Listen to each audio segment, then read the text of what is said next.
Hello दोस्तों, मैं वेद sir आपका एग्जामिनेशन क्लासेस में हार्दिक स्वागत और अभिनंदन करते हैं।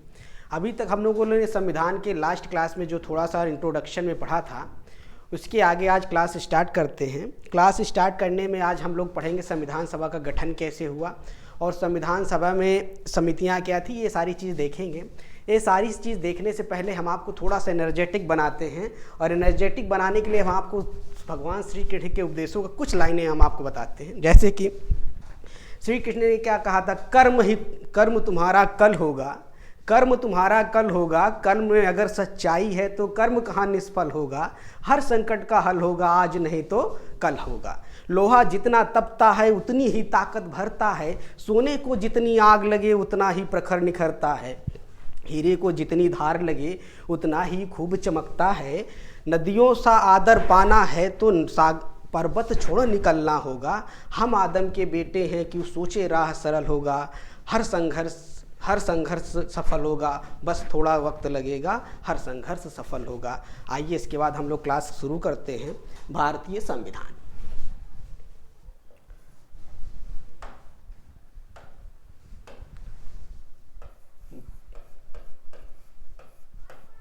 भारतीय संविधान, इंडियन कॉन्स्टिट्यूशन।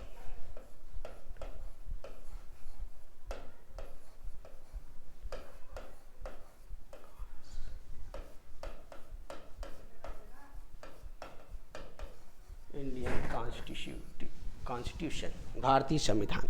अभी तक हम लोगों ने भारतीय संविधान में थोड़ा सा जो इंट्रोडक्शन पढ़ा था उसके बारे में थोड़ा सी चर्चा कर लेते हैं कि एग्ज़ाम में उसमें क्या क्या आता है, कहाँ से क्वेश्चन बनते हैं। तो पहला हम लोगों ने क्या पढ़ा था, कल पहला पढ़ा था संविधान सभा की पहली बैठक कब होती है। पहली बैठक कब होती है? 9 दिसंबर 1946 को। कब होती है? 9 दिसंबर 1946 को होती है। इसमें अध्यक्ष कौन होते हैं? इसके अध्यक्ष कौन थे ये देखते हैं। अध्यक्ष एग्जाम में डायरेक्ट पूछता है अध्यक्ष। इसके अध्यक्ष थे, अस्थाई अध्यक्ष थे। कौन थे? अस्थाई अध्यक्ष डॉक्टर सच्चिदानंद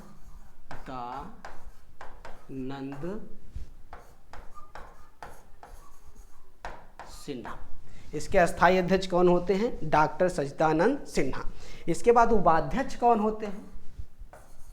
उपाध्यक्ष कौन होते हैं? जिसे आप कहते हैं एच.सी. मुखर्जी। आपके एग्जाम में ये डायरेक्ट क्वेश्चन पूछे जाते हैं कि संविधान सभा की प्रथम संविधान सभा की प्रथम बैठक कब होती है? 9 दिसंबर 1946 को। अध्यक्ष कौन होते हैं? अस्थायी अध्यक्ष डॉक्टर सच्चिदानंद सिन्हा, जो वरिष्ठतम सदस्य होते हैं संविधान सभा के। उसके बाद उपाध्यक्ष कौन होते हैं? एच.सी. मुखर्जी। ये चीज़ हमने कल देखी थी। इसके बाद आज हम लोग पढ़ते हैं। और दूसरा क्या था? दूसरी संविधान सभा की होती है 11 दिसंबर। कब होती है? 11 दिसंबर 1946। ये दूसरी बैठक होती है।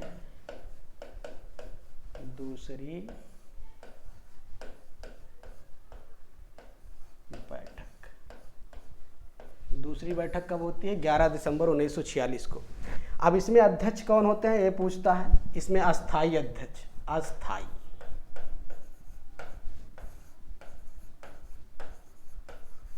अस्थाई अध्यक्ष कौन? डॉक्टर राजेंद्र प्रसाद। डॉक्टर राजेंद्र प्रसाद। ये आपके एग्जाम में क्वेश्चन आता है, इसलिए हम थोड़ा सा रिवाइंड करा देते हैं। इसकी 11 दिसंबर को जब 1946 को बैठक होती है तो इसके अध्यक्ष कौन होते हैं? अस्थाई अध्यक्ष कौन होते हैं? डॉक्टर राजेंद्र प्रसाद। इन्हीं के साथ वैज्ञानिक संवैधानिक सलाहकार कौन होते हैं? संवैधानिक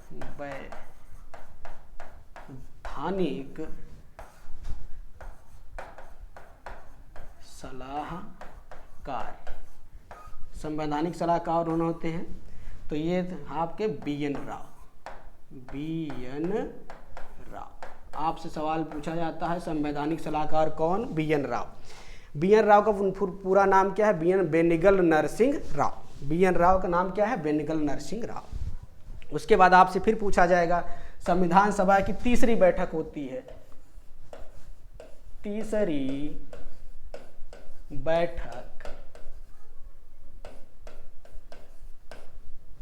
बैठक होती है आपको 13 दिसंबर 1946। तीसरी बैठक कब होती है? 13 दिसंबर 1946 को पंडित जवाहरलाल नेहरू के उद्देश्य प्रस्ताव से। यहाँ तक हम लोगों ने देखा था। आज हम लोग फिर से देखे हैं संविधान के बारे में, है ना। संविधान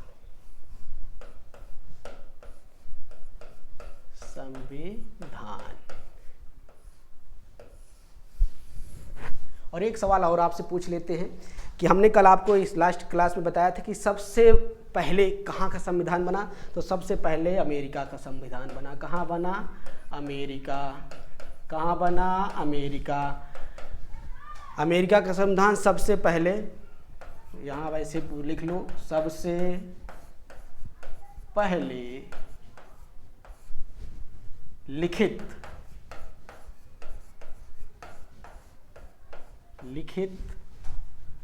संविधान।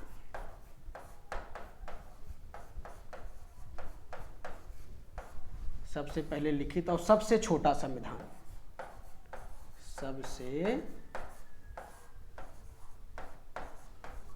छोटा संविधान। तो आपसे क्वेश्चन में डायरेक्ट पूछा जाता है कि भाई सबसे पहले कहाँ संविधान लिखा गया? अमेरिका में लिखा गया। सब या विश्व का, ऐसे लिखिए, विश्व का सबसे पहले लिखित संविधान है। विश्व का सबसे पहले लिखित संविधान है और सबसे छोटा संविधान है। इसमें कितने अनुच्छेद थे ये पूछ लेता है, तो कितने अनुच्छेद थे?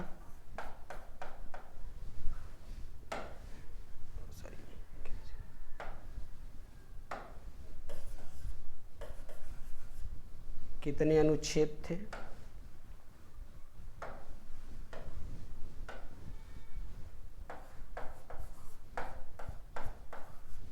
कितने अनुच्छेद थे? तो इसमें टोटल 7 अनुच्छेद थे। जब अमेरिका का संविधान बना, सबसे पहले लिखित संविधान कहाँ बना? अमेरिका में। ये बात क्लियर हो जाती है। उसके बाद सबसे छोटा संविधान है और इसमें कितने अनुच्छेद है? 7 अनुच्छेद है। ये सारी चीज़ें हमने देखी थी। आज हम पढ़ेंगे संविधान का बारे में थोड़ा सा और। संविधान, आपसे सवाल पूछा जाएगा। क्या पूछा जाएगा? कि संविधान सभा का गठन या संविधान सभा का गठन किस अधिनियम के तहत हुआ? तो संविधान सभा का गठन कैबिनेट मिशन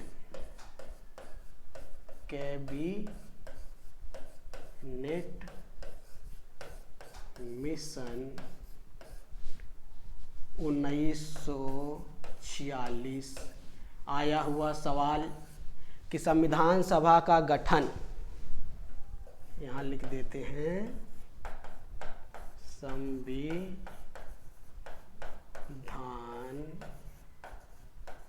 सभा का गठन किस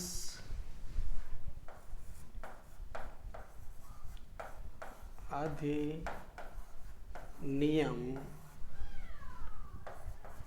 के द्वारा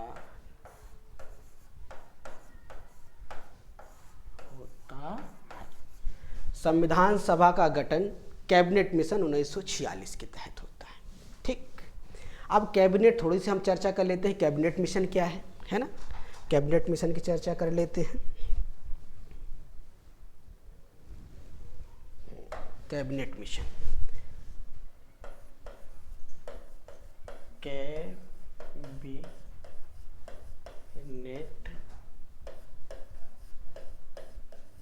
मिशन 1946।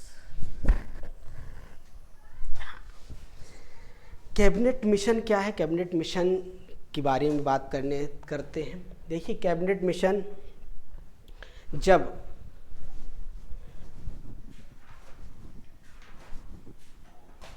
कैबिनेट मिशन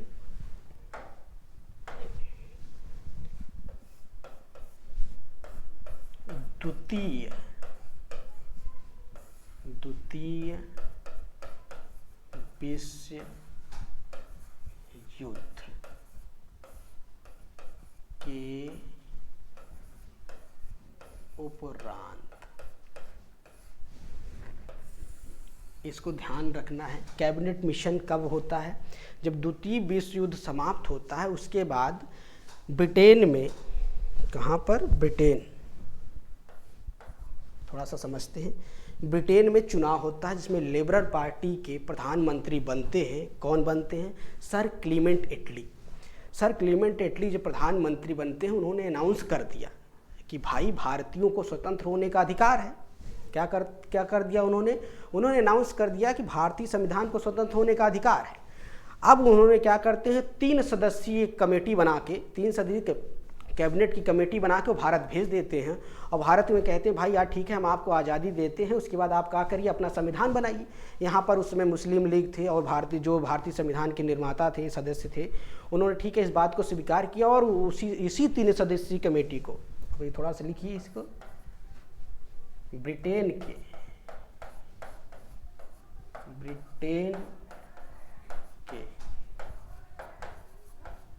प्रधानमंत्री कौन? सर क्लीमेंट एटली।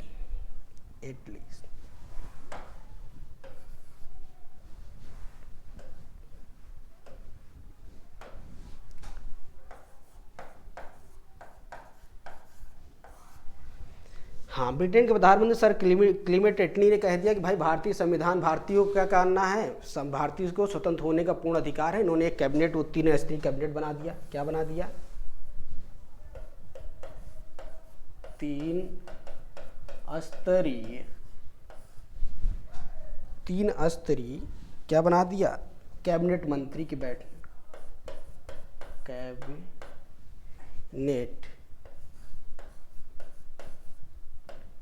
मंत्री के सदस्य का गठन किया, सदस्यों का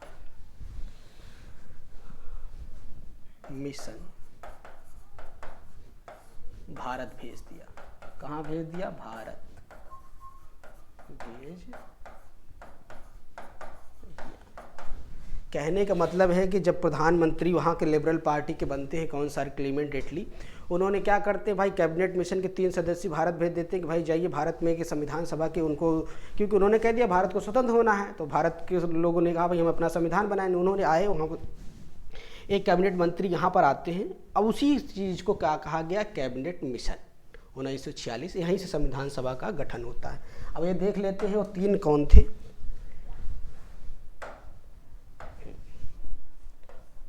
जो कैबिनेट के सदस्य कौन थे? जो ब्रिटेन से आते हैं। कहाँ से आते हैं? ब्रिटेन से आते हैं। पहला था, पहले कौन थे?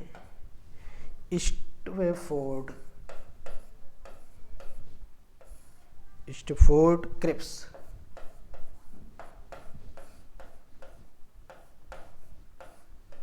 ये क्या होते हैं? सभा के बोर्ड के अध्यक्ष। बोर्ड के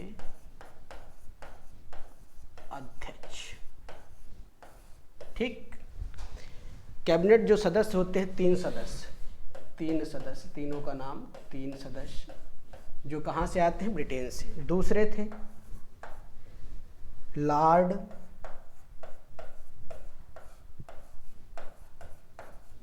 Pethick Lawrence. Lord Pethick Lawrence ये क्या थे? भारत सचिव थे। भारत सचिव, ठीक। उसके बाद तीसरे कौन थे? तीसरे थे एवी एलेक्जेंडर।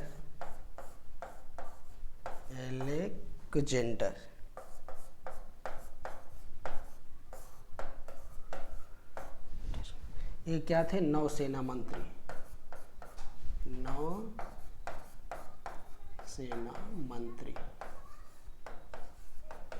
ठीक है।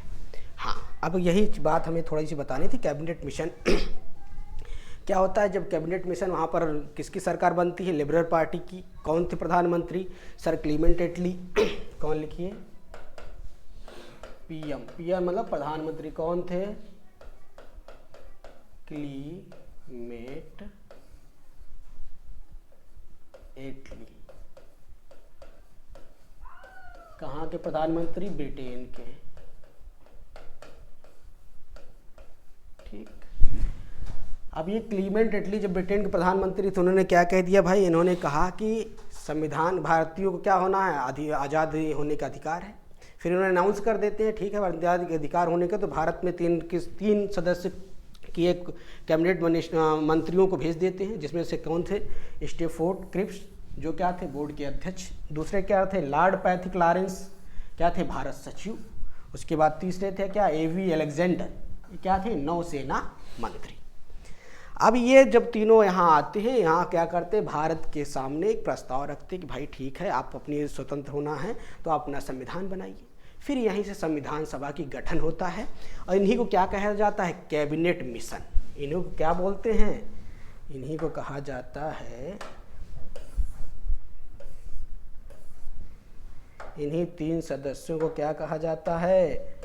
इन्हीं तीन सदस्यों को कैबिनेट मिशन 1946। तब यहीं से आपका सवाल बनता है कि भारतीय संविधान सभा का गठन किस अधिनियम के तहत होता है? कैबिनेट मिशन 1946 के तहत। कैबिनेट में तीन सदस्य कौन थे? तो स्टेफोर्ड क्रिप्स, बोर्ड के अध्यक्ष। लॉर्ड पैथिक लॉरेंस, भारत के सचिव। एवी एलेक्जेंडर कौन थे? नौसेना मंत्री। ठीक, यहाँ तक की बात हो जाती है। अब हम बात करते हैं संविधान सभा।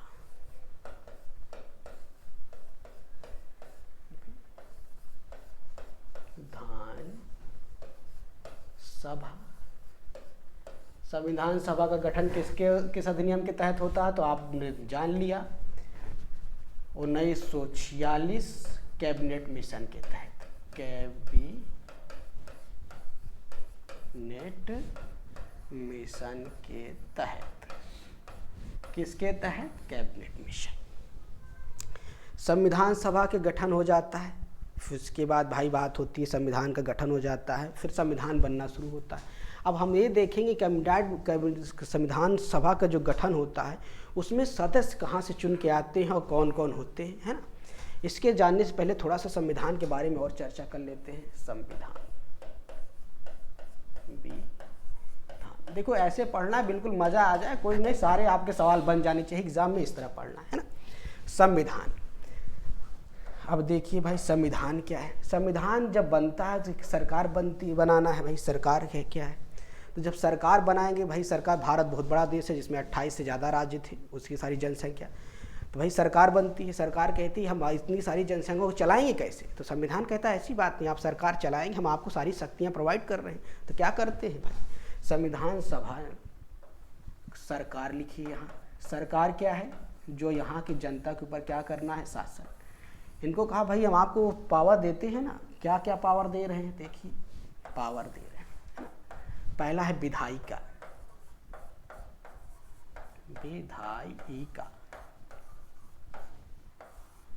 दूसरा है कार्यपालिका,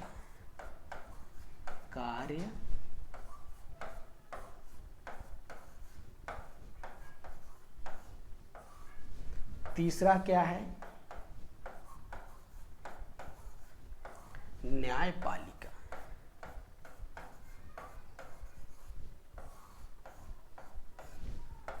ठीक भाई संविधान बनता है, संविधान सभा का गठन होता है, संविधान जब बनने के बाद भाई सरकार है, सरकार क्या कह रही है कि भाई हम इतनी सारी जनता को कैसे मैनेज करेंगे, तो संविधान कहता है भाई हम आपको ऐसी शक्तियाँ दे रहे हैं ना। कौन कौन सा शक्तियाँ? विधायिका, कार्यपालिका, न्याय।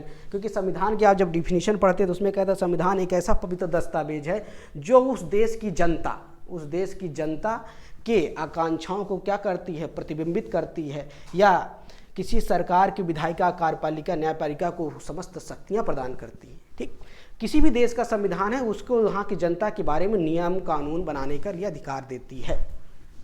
अब इसके बाद हम देख लेते हैं थोड़ा सा विधायिका क्या है ना भाई। ये समस्त है विधायिका, कार्यपालिका, न्यायपालिका, ये क्या है।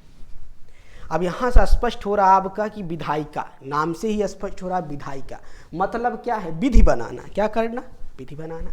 इसका काम क्या हो गया? विधि बनाना। थोड़ा सा विधि बनाना। क्या करना है? विधि बनाना या कानून बनाना। कानून बनाना या नियम बनाना, या क्या करना है? और नियम बनाना। ठीक, तो विधायिका का क्या काम है? विधायिका का काम है भाई कानून बनाना, नियम बनाना, उसके बाद क्या है? या तो विधि बनाना। विधि, इसका मतलब ये है। अब आप ये कहेंगे कि विधायिका वही नियम बनाएगी, तो कार्यपालिका क्या है? अब देखिए, कार्यपालिका इसके द्वारा बनाया गया कानून या नियम को क्या करना? फॉलो कराना। क्या कराना? फॉलो कराना। भाई हमने कानून बना दिया, मान लीजिए हमने कल कह दिया कि भी कानून बना दिया तो उसको सबको फॉलो करना है, तो क्या काम कराएगी? ये फॉलो कराएगी, पूरा लागू कराएगी। इसको लागू कराने के लिए इसमें आएगा राष्ट्रपति। राष्ट्रपति से लेके जितने समस्त अधिकारी होंगे, समस्त प्रशासनिक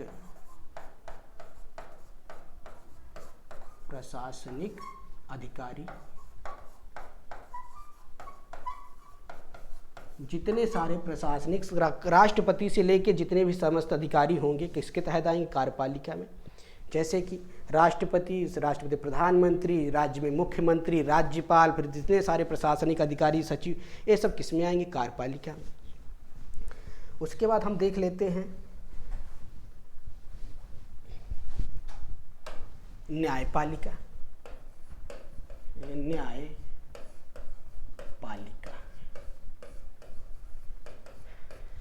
अब न्यायपालिका थोड़ा देख लेते हैं। न्यायपालिका क्या है भाई? देखिए, न्यायपालिका क्या है? विधायिका और कार्यपालिका के द्वारा बनाए गए कानून की क्या करना? देख रेख करना। देख रेख करना या निरीक्षण करना। क्या करना? देख रेख करना या निरीक्षण करना। न्यायपालिका का काम इतना है कि यह विधायिका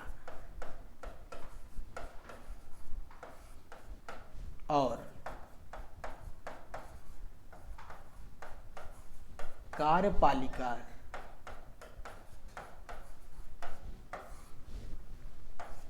के द्वारा बनाए हुए नियम या कानून को क्या करना? देख रेख करना या उनका निरीक्षण करना। सपोज दैट, मान लीजिए उन्होंने ऐसा कोई कानून बना दिया जो जनता के हित में ही नहीं है, तो क्या करेगी विधायिका? उसको कहेगी नहीं भाई ऐसा नहीं कर सकते, क्योंकि ऐसा करेंगे तो तानाशाही हो जाएगी। जैसे मान लीजिए कृषि कानून बना दिए, तुमको अगर वो संविधान में क्या करेंगे, जनता उस पर मानेगी नहीं, तो उनको क्या करना पड़ेगा? उस कानून को क्या करना पड़ेगा? वापस लेना पड़ेगा। तो ये बात हो गई।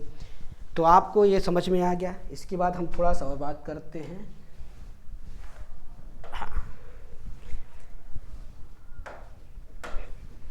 विधायिका में कौन कौन आता है? विधायिका में आपका आएगा संसद।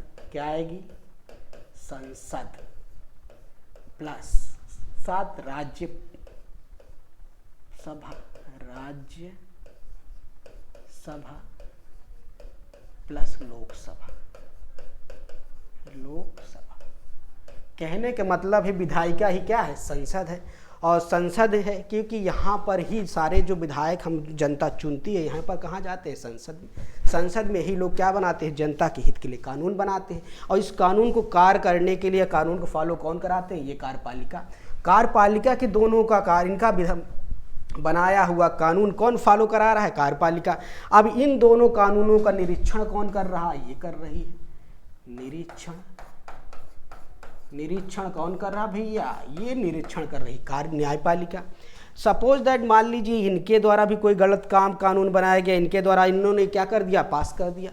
अगर ऐसा ये करते हैं तो इनके ऊपर क्या है? संविधान है। क्या है?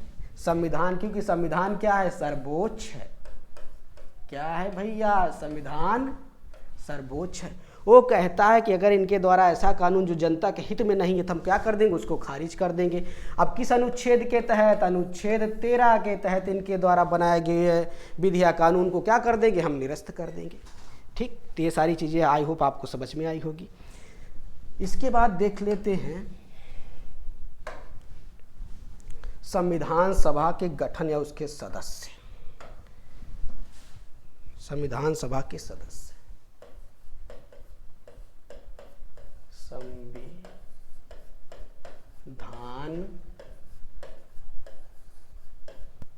सभा के सदस्य, है ना? ठीक है भैया। संविधान सभा का गठन होगा तो क्या होगा? सदस्य आएंगे। सदस्य क्या है? जो हमारे विभिन्न प्रांत हैं, क्योंकि भारत बहुत बड़ा था, हर प्रांत से जहाँ पर 10 लाख की जनसंख्या पर एक सदस्य चुन के आएगा। किस में आएगा? संविधान सभा में। अब आपसे पूछा जाए अगर कि संविधान के लिए सबसे महत्वपूर्ण बिंदु क्या है, तो वह क्या है? संविधान सभा है। क्योंकि संविधान सभा के बिना संविधान सभा के संविधान को नहीं बनाया जा सकता, इसलिए सबसे जरूरी तत्व क्या है? सबसे जरूरी बिंदु क्या है? संविधान सभा। ठीक। अब संविधान सभा के जो सदस्य होते हैं वो कहाँ से चुन के आते हैं? अभी हमने पढ़ा संविधान सभा का गठन किससे होता है? कैबिनेट मिशन से। ये आपको बिल्कुल एकदम रट जाएगा, ऐसे पढ़ना है। Cabinet mission. संविधान सभा का गठन किससे होता है? Cabinet mission 1946। कैबिनेट मिशन से कैबिनेट मिशन के तहत संविधान सभा का गठन होता है, और गठन में संविधान सभा के सदस्य कहाँ से आते हैं? विभिन्न प्रांतों से, है ना? तो अब देख लेते हैं सदस्य के बारे में देखते हैं, कहाँ से चुन के आ रहे हैं भैया, है ना? पहला पॉइंट ये है,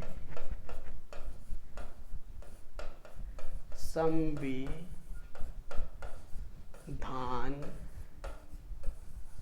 सभा के कुल सदस्य। ये आपके एग्जाम में पूछा गया सवाल है कि संविधान सभा में कुल कितने सदस्य थे? तो ये सदस्य थे 389। एकदम बिल्कुल ऐसे याद कर लेना है। संविधान सभा में कुल कितने सदस्य थे? 389। इसके बाद फिर क्या होता है भाई? अब इसमें देखिए 389 कहाँ से चुन के आते हैं, ये देख लेना है। देख लेते हैं, चलिए कहाँ से चुन के आ रहे हैं। तो ब्रिटिश प्रांत से। कहाँ से? ब्रिटिश प्रांतों से कितने सदस्य आते हैं? 292। संविधान सभा में कुल कितने सदस्य? 389 सदस्य। संविधान सभा में ब्रिटिश प्रांत से कितने सदस्य आते हैं? 292। इसके बाद फिर देसी रियासत। क्या देख लेते हैं? देसी रियासत।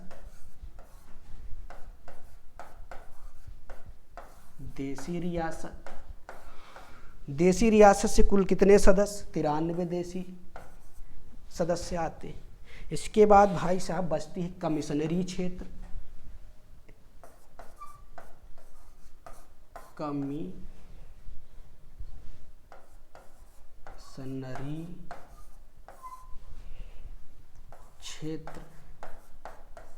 कमिश्नरी क्षेत्र से कितने सदस्य? 4 सदस्य आते हैं। तो आपने क्या देखा? संविधान सभा में कुल कितने सदस्य हैं भैया? 389 सदस्य हैं। दूसरी चीज, ब्रिटिश प्रांत से कितने सदस्य आ रहे हैं? 292 सदस्य। देसी रियासत से कितने सदस्य? 93 सदस्य या 93 सदस्य। कमिश्नरी क्षेत्र से कितने सदस्य? 4 सदस्य।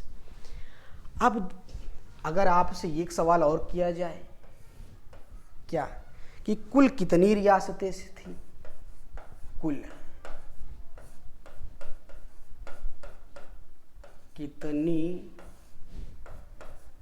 रियासतें थी? तो कुल 562। कितनी थी? 562 रियासतें थी।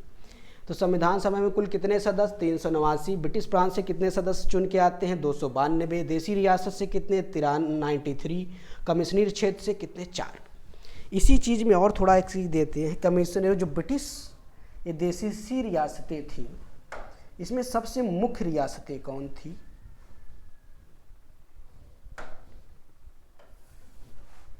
तो मुख्य रियासतें थी आपकी पहली, देखिए 562 तो ये थी, लेकिन मुख्य कौन थी? मुख्य थी पहला जूनागढ़। क्या थी? जूनागढ़ पहली। ये दूसरी कौन है भैया? हैदराबाद।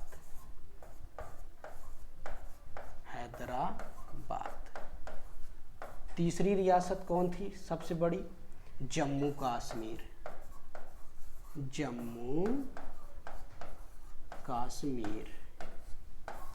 कहने का मतलब है भाई कि जब संविधान सभा का गठन होता है उसमें सदस्य चुन के आते हैं। संविधान सभा में कुल कितने सदस्य? 392। ब्रिटिश प्रांत, क्योंकि हमारे यहाँ ब्रिटिश का शासन, उसके प्रांत से कितने सदस्य आते हैं? 292। देसी रियासत से कितने सदस्य आते हैं? 93। कमिश्नरी क्षेत्र से 4। कुल कितनी रियासतें से थी? 562, जिसमें से मेन कितनी थी? और आप ये टोटल मिला लीजिए +3 ये भी, तो कितनी हो गई? 565। क्योंकि जूनागढ़, हैदराबाद, जम्मू कश्मीर बड़ी रियासतें थी। ये भारत के आज़ाद होने के बाद भी ये भारत में नहीं मिलना चाहती, क्योंकि भारत का विभाजन कब हो गया था? 1947 में। ये सब कह रहे थे हम भारत के हिस्सा नहीं बनना चाहते। ये तो 562 था, इनकी क्या वो थी? क्योंकि उस समय सरदार वल्लभ भाई पटेल जी थे, उन्होंने क्या था, इन सभी रियासतों को क्या कर लिया था? भारत में समाहित कर लिया था। लेकिन ये 3 जो रियासतें थी ये सब भारत में मिलना ही नहीं चाह रही थी। इसके बारे में थोड़ा हम आगे चर्चा करेंगे, इसको यहीं पर भी छोड़ते हैं। इसके बाद और कमिश्नरी क्षेत्र कौन था? कमिश्नरी क्षेत्र 4 थे। वे कौन कौन थे? पहला था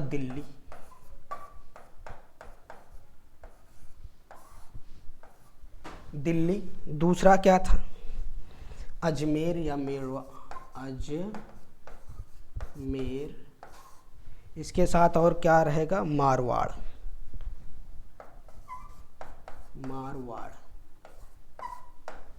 इसके बाद दूसरा था क्या? कौन सी कमिश्नरी क्षेत्र थी? कुर्ग।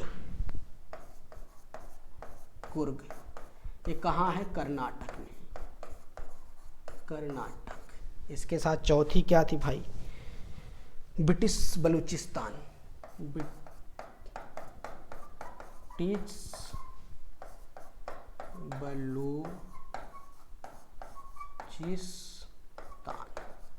कितनी कमिश्नरी हो गई? 4 कमिश्नरी कौन कौन सी? दिल्ली, दूसरा अजमेर या मारवाड़, तीसरा कुर्ग कर्नाटक, चौथा क्या था? ब्रिटिश बलूचिस्तान। आपसे पूछा जाए भाई, अब देखिए थोड़ा सा, ये देखिए, ये गुजरात में यहाँ क्या है? जूनागढ़ क्या था? ये देसी रियासत। इसके बाद जम्मू कश्मीर, देखिए ये जम्मू कश्मीर। इसके बाद बचता है क्या? जम्मू का हैदराबाद, देखिए जो अब तेलंगाना है, यही क्या है? हैदराबाद।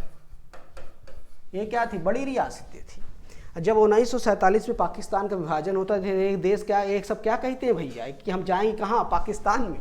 यहाँ देखो जूनागढ़ कहता हम भी पाकिस्तान में जाएंगे, ये भी कहते भाई हम पाकिस्तान में जाएंगे। ये भी देखिए, ये भाजपा की पाकिस्तान से इनका कहीं तालमेल नहीं है, फिर भी ये क्या कह रहे हैं कि हम कहाँ जाएंगे? पाकिस्तान में। इनका क्या था भाई? ये बहुत धनी थे।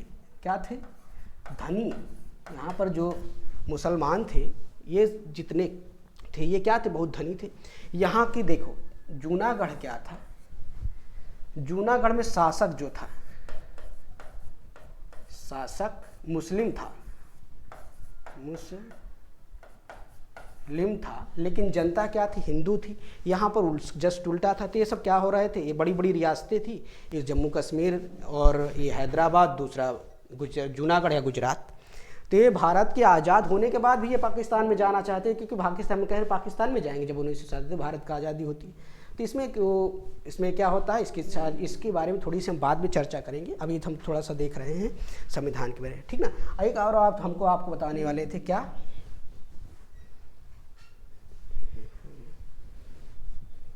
हाँ, कमिश्नरी क्षेत्र, कमिश्नरी क्षेत्र में जो कुर्ग है इसके बारे में थोड़ा बताना था। कुर्ग क्या है, कहाँ है, कर्नाटक। कुर्ग कहाँ है भैया, कर्नाटक। आपके अभी सवाल इसमें आया था पेट में सवाल क्या था कि भारत का स्कॉटलैंड किसे कहा जाता है। क्या पूछा था, भारत का स्कॉटलैंड किसे कहा जाता है, भारत का स्कॉटलैंड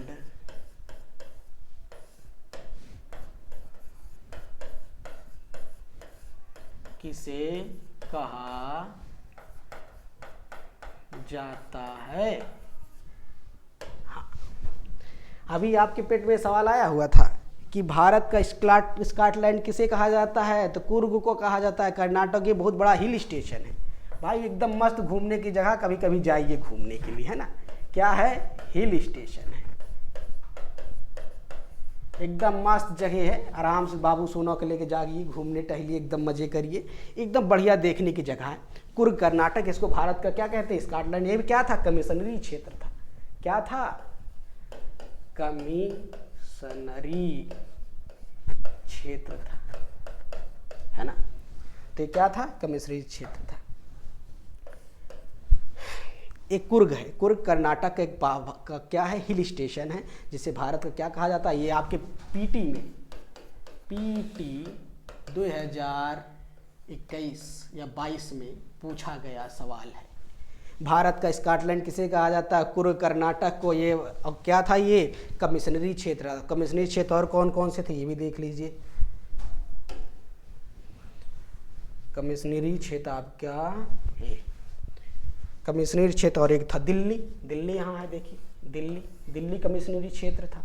उसके बाद बचता है क्या, आपका कुर्ग कर्नाटक है, यहाँ पे है, देखिए कर्नाटक में कुर्ग। उसके बाद आपका था क्या, अजमेर और मारवाड़, देखिए अजमेर यहाँ। तो ये सारे क्या थे, कमिश्नरी क्षेत्र थे, ठीक। इसके बाद हम बात करते हैं, हाँ, अभी संविधान सभा के सदस्य हो गया, संविधान सभा के सदस्य, है ना। हाँ, संविधान सभा के सदस्य,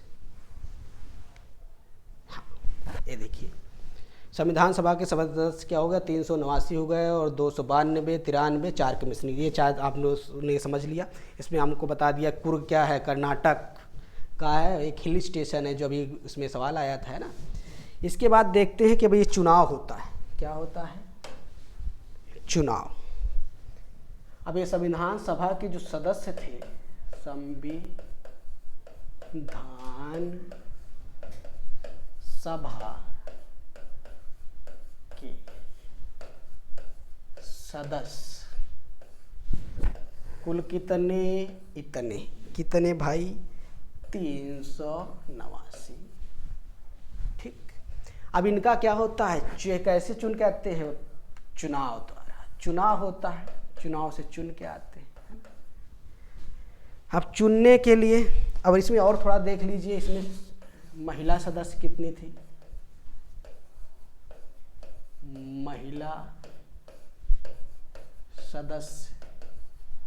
महिला सदस्य कुल कितनी थी, 15। फिर जिसे कहते हैं एससी, शेड्यूल कास्ट या अनुसूचित जात, कितने थे, अनुसूचित जात कितने थे, आपका अनुसूचित जात की संख्या कुल कितनी थी, 26। और इसके बाद और कितने सदस्य, एसटी जिसे कहते हैं शेड्यूल ट्राइब या जनजाति, ये 33 थी। महिला सदस्यों की संख्या आप कभी कभी पूछता है संविधान सभा के महिला सदस्यों की संख्या कुल कितनी थी? कुल महिला सदस्यों की संख्या कितनी सदस्य थी? 15। शेड्यूल का जैसे अनुसूचित जाति की संख्या कितनी? 26। अनुसूचित जनजाति की संख्या कितनी? 33। अब इनका होता है चुनाव। अब कब होता है चुनाव? जुलाई से अगस्त के बीच, जुलाई से अगस्त 1946 के संविधान सभा के सदस्यों का चुनाव होता है। चुनाव में ब्रिटिश प्रांत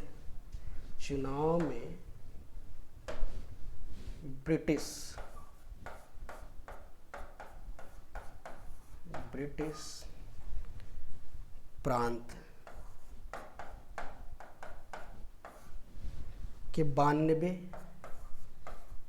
+ 4 कमिश्नरी पर चुनाव संपन्न होता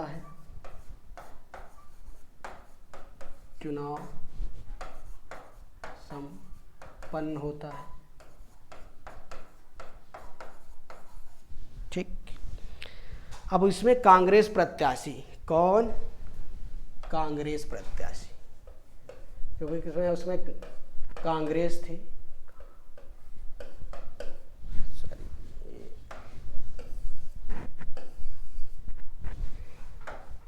उस समय कौन सी पार्टी थी? कांग्रेस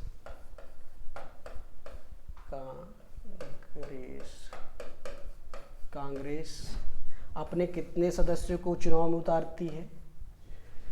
210। ठीक। कांग्रेस के कितने सदस्य खड़े होते हैं चुनाव में? कांग्रेस के सदस्य कितने होते हैं? सदस्य 210। इसमें विजयी कितने होते हैं? ये देख लीजिए। 199।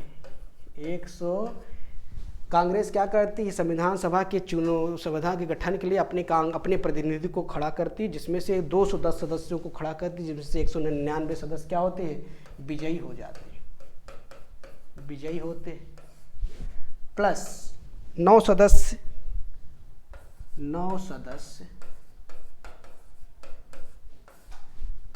का समर्थन से मिलते हैं। तो कुल कितने सदस्य हो जाते हैं कांग्रेस के? कुल सदस्य कितने हो गए? 208। अब देखिए, जब संविधान सभा गठन होता है तो उसमें कांग्रेस, जो मुस्लिम लीग होता है, वो शामिल नहीं होता, लेकिन बाद में ये सोचता है कि भाई मुस्लिम लीग इसलिए शामिल होता है कि वो संविधान सभा में होने वाली गतिविधियों पर क्या किया, नज़र भी रख सके और उसमें शामिल भी रहे, तो उसमें मुस्लिम लीग भी शामिल होते। तो मुस्लिम लीग कितने सब सीट पाते हैं? मुस्लिम लीग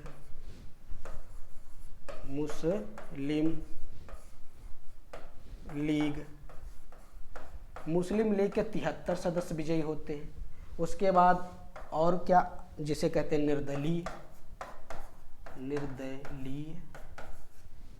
निर्दलीय 8 सदस्य होते हैं। कहने का मतलब ये संविधान सभा के लिए सदस्यों का चुनाव होता है, जिसमें से इतने सदस्य कितने होते हैं, थोड़ा सा रिवीजन कर लेते हैं। हाँ, संविधान सभा के चुनाव होता है। चुनाव में कितने कुल सदस्य? 389 सदस्य, जिसमें ब्रिटिश प्रांत के कितने? 292, देसी रियासत से 93, कमिश्नरी क्षेत्र से कितने? 4। कौन कौन सी कमिश्नरी थी? दिल्ली, अजमेर जिसे मारवाड़, कुर्ग, कर्नाटक, ब्रिटिश बलूचिस्तान। इसके बाद देसी रियासतें कितनी हैं टोटल? 562। कितनी रियासतें हैं? 562, जिसमें से जूनागढ़ और हैदराबाद और जम्मू कश्मीर विशेष थी। इन तीनों को मिला कुल कितनी कमिश्नरी थी? 562। इसके बाद इसमें जब चुनाव संपन्न होता है, चुनाव संपन्न होने के बाद कांग्रेस को कितनी सीटें मिलती हैं? 210 अपने प्रतिनिधि उतारते हैं। कांग्रेस के कितने प्रतिनिधित्व थे? 210। इसमें विजयी कितने होते हैं? 192। 9 सदस्यों को समर्थन प्राप्त करके कितने सदस्य बनते हैं? 208। तो ये सब हो जाता है क्या? संविधान सभा का गठन। तो आज की क्लास हम संविधान सभा पर ही ख़त्म करते हैं। Okay, thank you.